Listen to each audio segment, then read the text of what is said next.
गौधाम हल्दूचौड़ के श्री श्री गौर राधा कृष्ण मंदिर नित्यानंद पाद आश्रम में प्रसिद्ध संत परम पूज्य श्री नवयोगेंद्र स्वामी जी महाराज के श्रीमुख से 9 अप्रैल से 17 अप्रैल तक रामकथा का वाचन करेंगे।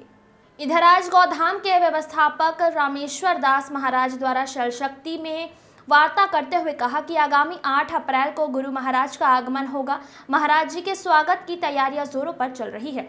इस वार्ता के दौरान मुख्य रूप से मुख्य गौ सेवक गोपीनाथ दास, नारद मुनि दास, गोविंद दास, कमलेश भट्ट, पूर्व ग्राम प्रधान बालादत्त खोलिया, मणिशंकर दास, बलराम निताई दास, ज्वाला प्रभु, केवल कृष्ण दास, हरीश शर्मा समेत अनेकों धर्म प्रेमी भक्तजन इस राम कथा कार्यक्रम की तैयारियों में जुटे हुए हैं। रमाकांत पंत की रिपोर्ट। नमस्कार, मैं रमाकांत पंत इस वक्त मौजूद हूं उत्तराखंड की प्रसिद्ध गौशाला गौ आश्रम हल्दूचौड़ में। इस आश्रम में 9 अप्रैल से प्रभु श्री राम को समर्पित श्री राम कथा का भव्य आयोजन होने जा रहा है। देश के प्रसिद्ध संत, अंतर्राष्ट्रीय वक्ता, परम पूज्य नव योगेंद्र महाराज जी यहाँ पर अपनी सुधामयी वाणी की धार से प्रभु श्री रामचंद्र जी की सुंदर कथा का वाचन करेंगे। कथा को लेकर के क्षेत्र में व्यापक तैयारियां की जा रही हैं और भक्तजनों में इस कथा को लेकर के बड़ा जबरदस्त उत्साह है।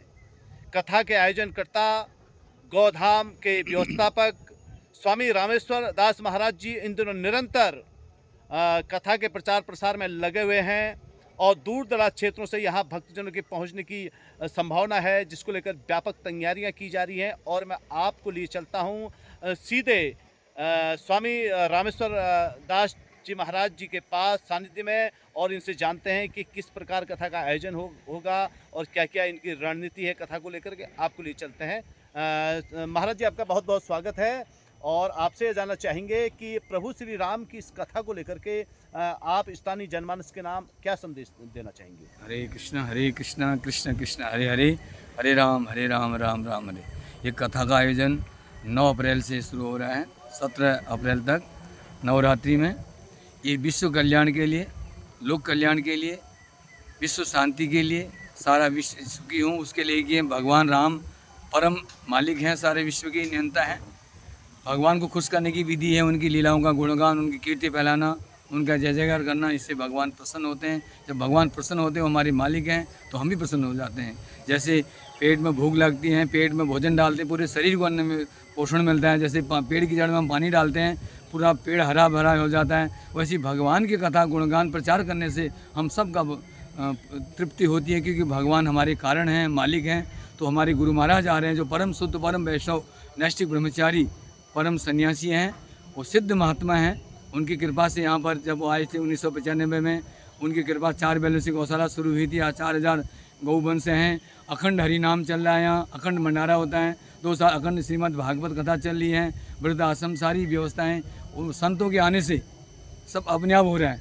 जहाँ भगवान के शुद्ध भक्त जाते हैं, भगवान ने क्या रखा है, भक्त मेरे मुकुटमणि भक्तन को दास। भगवान भी भक्तों की कथा सुनने स्वयं आते हैं। तो वहाँ पर ऐसे शुद्ध भक्त आ रहे हैं। मेरी सबसे प्रार्थना है, निवेदन है, अधिक से अधिक आइए, भगवान की कथा को एक शुद्ध भक्त के मुखारबिंद सुनिए। उनको सुनने से हमारा परम मंगल होगा। जैसे शुद्ध भक्त बोलता है तो भगवान प्रसन्न होते हैं, क्योंकि जो भक्त निरंतर मन से, वाणी से, शरीर से, हृदय से, चित्त से, इंद्रियों से भगवान के प्रति समर्पित हैं, भगवान ये सब कुछ कर रहे हैं, तो भगवान प्रसन्न हो जाते हैं। तो भगवान प्रसन्न होंगे, हम अपने आप सुखी हो जाएंगे। भगवान ही हमारे कारण है। यदि भगवान श्री राम न होते, न सृष्टि होती, न संसार होता, न हम होते, न हमारी आत्मा होती। उनके कारण, उनकी कीर्ति फैलाने से वो प्रसन्न होते हैं। जैसे किसी राजा की हम जय जयकार करते हैं, राजा प्रसन्न होते हैं। किसकी हम मंत्री की जय जयकार करते हैं, मंत्री प्रसन्न होते हैं। ऐसी भगवान की जय जयकार करने से, उनकी लीलाओं का गुणगान करने से वो प्रसन्न होते हैं। वो प्रसन्न होते हैं तो हमारा अपने आप कल्याण हो जाता है। इसलिए सबको आना है अधिक से अधिक। हमारी निवेदन है, चरणों में प्रार्थना है, परिवार सहित एक व्यक्ति कम से कम 100 व्यक्ति को संदेश सुनाए, इससे विश्व कल्याण होगा। ये हमारा सबके चरणों में निवेदन है। हरे कृष्णा। कथा का समय गुरु जी क्या है? कथा का समय है शाम 3:30 बजे से 7 बजे तक। 7 बजे बाद भंडारा भी है, प्रसाद की व्यवस्था भी है। और कथा जहाँ ऊपर नई गौशाला में अखंड की, वहीं पर कथा स्थल है। नीचे तो भागवत हो रहा है, ऊपर नई गौशाला में। सबसे निवेदन है, सब इस संदेश पहुँचाएं, भगवान प्रसन्न होंगे। प्रचार प्रसार से भगवान प्रसन्न होते हैं। हनुमान जी यही करते हैं, नारद जी यही करते हैं, भगवान का ही प्रचार करते हैं। शिव जी यही करते हैं, भगवान का ही प्रचार करते हैं। शिव जी ने बोला, उमा कहो तो है अनुभव अपना, सत्य हरि भजन जगत सब सबना। ये सब हमें भी प्रयास करना चाहिए।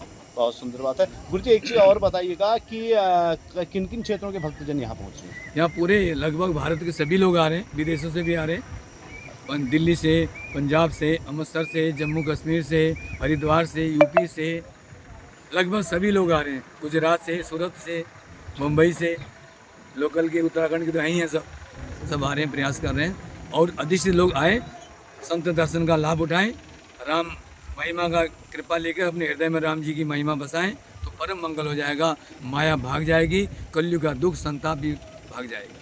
बहुत सुंदर बात गुरु जी आपने बताई। राम कथा को लेकर के जो तैयारियां हैं, इस विषय में आपसे अभी वार्ता कर रहे थे स्वामी रामेश्वर दास जी, और जिनके सानिध्य में और जिनके अथक प्रयास से यहाँ पर भव्य कथा का आयोजन होने जा रहा है। आप सभी लोग आएँ।